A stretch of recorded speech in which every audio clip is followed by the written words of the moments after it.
নমস্কার দর্শকবৃন্দ, আরএসটিভি লাইভের জ্যোতিষ সমাধানে আমি ডক্টর আর শাস্ত্রী সকলকে স্বাগত জানাই। দর্শকবৃন্দ, আজ শনিবার ইংরেজি 18 জুলাই এবং আগামী মঙ্গলবার ইংরেজির 21 জুলাই, এই দুদিন শুভ বিপত্তারিণী পুজো।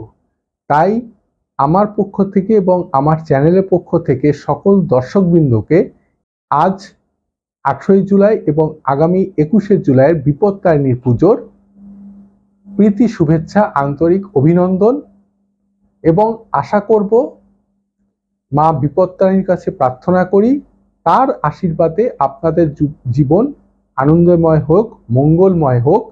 তাই পুনরায় আমার পক্ষ থেকে এবং আমার চ্যানেলের পক্ষ থেকে সকল দর্শকবৃন্দকে এই বিপত্তারিণী পুজোর প্রীতি শুভেচ্ছা, আন্তরিক অভিনন্দন। সকলে খুব ভালো থাকবেন, সুখে থাকবেন, সুন্দর থাকবেন। নমস্কার, ধন্যবাদ। আপনারা দেখছেন আরএসটিভি লাইভে জ্যোতিষ সমাধান অনুষ্ঠান।